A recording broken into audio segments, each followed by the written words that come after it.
경기 양주에서 아동학대 의심 사건으로 숨진 3살 아이는 병원 도착 당시 뇌출혈과 멍자국에 더해 췌장과 간 수치가 정상의 10배 이상이었던 것으로 나타났습니다.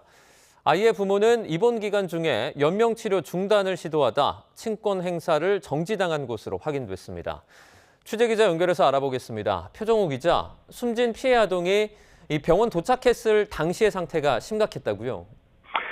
네, YTN 취재 결과 병원 혈액 검사에서 피해 아동의 췌장 수치와 간 수치 모두 정상 범위의 10배 이상이었던 걸로 확인됐습니다.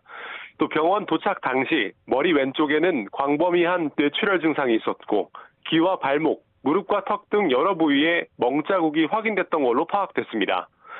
전문가들은 외상이 없더라도 폭행 등 외부 충격으로 수치가 올라갈 수 있다며 특히 멍자국이 동반된 경우 비정상적으로 높은 췌장과 간 수치는 강력한 아동학대의 증거가 될 수 있다고 설명했습니다.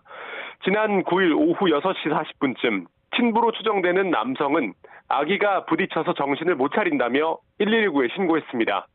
병원 의료진은 같은 날 밤 9시 반쯤 학대 정황을 종합적으로 고려해 경찰에 아동학대 의심 신고를 했습니다. 부모가 아이 입원 중에 연명 치료를 중단하려고 했었다고요? 네, YTN 취재 결과 의정부 지방법원은 어제 아동학대 사건 피의자인 친부모의 친권 행사를 정지하고 임시 후견인을 선임했습니다. 앞서 의정부지방검찰청은 그제 법원의 20대 친부모에 대해 아동학대 처벌법상 친권 또는 후견인 권한 행사의 제한 또는 정지 임시조처를 청구한 걸로 파악됐는데요.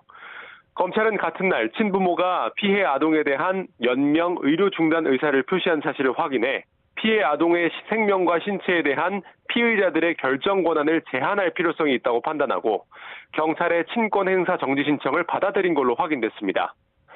피해 아동은 어젯밤 11시 반쯤 병원에서 치료 중에 숨졌는데 경찰은 정확한 사인 규명을 위해 국립과학수사연구원 부검을 진행할 예정입니다. 지금까지 사회부에서 전해드렸습니다.